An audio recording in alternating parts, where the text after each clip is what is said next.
Today, women make up about half our workforce, but they still make 77 cents for every dollar a man earns. That is wrong.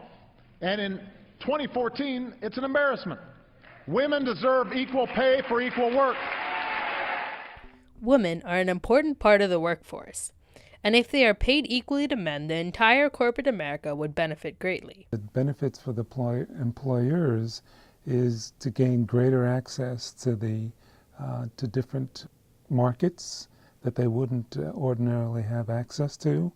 And the benefits for the employees, of course, is to have greater opportunities for employment. We know the importance of women, but we also know the constant discrimination they must battle in the workforce. It is seen in the gender wage gap, the frustrations of a working mother, and the difficulty for women executives to be both liked and respected.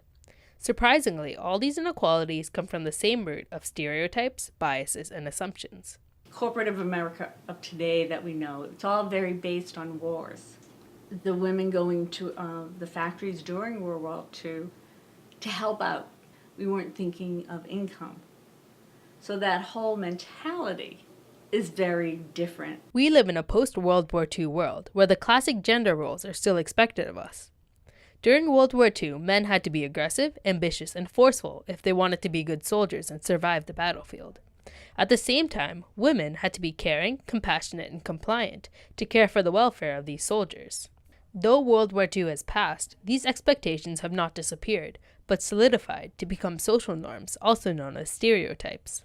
You know, gender stereotypes that surround us, they're all over the place. One of them has to do with nurturance.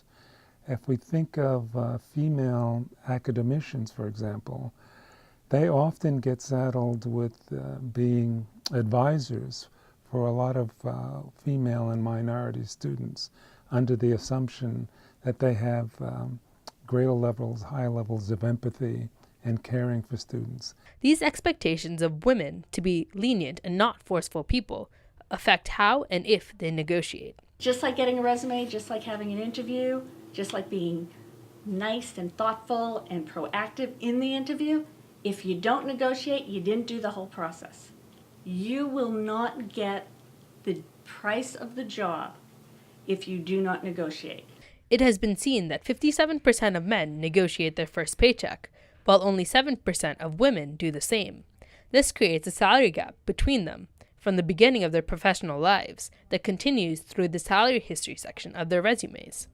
Salary history has to go away.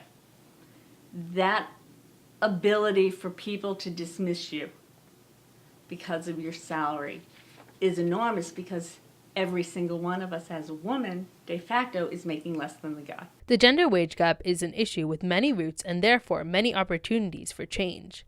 If the society dispenses its expectations of women, they will be able to act more freely and receive equal pay for equal work. The road to success will be difficult, but a more equal workforce is a more productive and successful place. Join me next time to discuss the frustrations of a working mother, as well as the common hiring practices that discriminate against women. This is Gayatri Sundar Rajan reporting for Arlington Public News.